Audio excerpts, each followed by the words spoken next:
Did you know that one of the most influential Soviet spies was actually born in the United States? He was born here, in Sioux City, Iowa, a modest Midwest town. His name was George Koval, and he is responsible for helping the Soviet Union build their first atomic bomb. Koval was born on December 25th, 1913, to a pair of Russian Jewish immigrants who had moved to Sioux City from the area of present-day Belarus. Growing up in Sioux City, George Koval was known as a bright, quiet student who excelled in math and science. Koval attended Central High School in Sioux City, a school also known as the Castle on the Hill.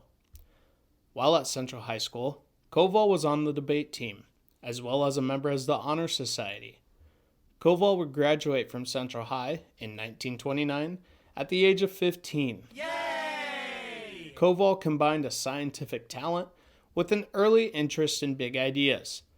Little did anyone know what impacts Koval would have on the world. After graduating from high school at just 15, George Koval briefly enrolled at the University of Iowa, but the Great Depression was already changing life in the Midwest. In 1932, his parents made a radical decision.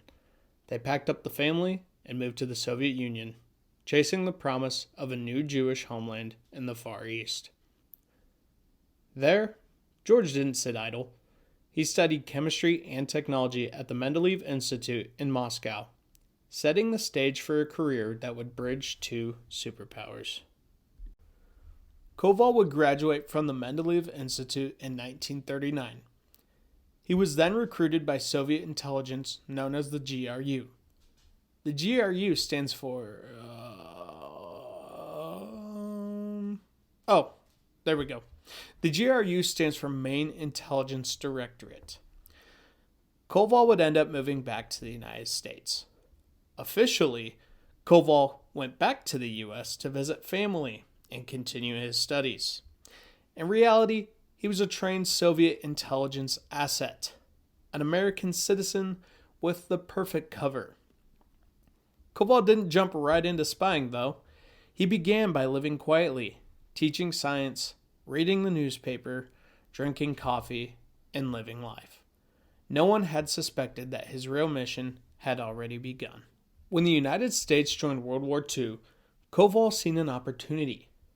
Koval had registered for the draft, and in 1943 was drafted into the U.S. Army. The Soviets could not have planned it any better. Koval's chemistry background landed him a spot in the Special Engineer Detachment, which happened to be the group working on America's top secret atomic research, the Manhattan Project. You know, the one where the U.S. made bombs and dropped them on Japan? Yeah, that project. On paper, he was just another soldier in the U.S. Army Special Engineer Detachment. He was assigned to help monitor radiation levels. His uniform blended in, his reports looked routine, and his quiet personality made him easy to overlook. But what no one knew was that George was working for more than one government. In 1944, Koval was assigned to Oak Ridge, Tennessee, home to the Clinton Engineer Works, one of the most secret facilities in the world. Thousands of workers refined uranium for the atomic bomb, while Koval's job was to monitor radiation detectors and keep scientists safe. That simple duty gave him direct access to restricted labs and sensitive data. He memorized everything: the processes, the warnings, the layouts, then quietly filed it all away in his head. Later, he was transferred to Dayton, Ohio, a smaller branch of the project focused on a mysterious element called polonium. Polonium was the spark, the trigger that set off the atomic chain reaction, and George Koval now knew exactly how it works. He didn't steal blueprints or sneak photographs. He just remembered. And after the war, the information he provided helped Soviet scientists confirm that the United States used polonium to ignite its bomb. The data Koval passed to the GRU under the codename Delmar, was priceless. His reports helped the Soviet Union replicate key parts of America's atomic design and build its own bomb just 4 years later, ending America's monopoly on nuclear power. To his fellow soldiers, Koval was polite, efficient, a little quiet maybe. To Moscow, he was a hero in disguise. When the war ended, Koval quietly slipped back to the Soviet Union. American authorities had no idea what he'd done.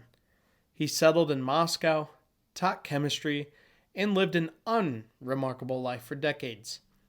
It wasn't until 2007, a year after his death at the age of 92, that Russia finally revealed his true identity and awarded him the title of Hero of the Russian Federation for his contribution to the Soviet atomic project. George Koval's story forces us to ask an uncomfortable question. Was he a traitor, a patriot, or just a man divided between two worlds? Thanks for watching Mr. Mustache History. If you enjoyed this Cold War story, leave a comment and subscribe for more stories regarding history. Thanks for watching.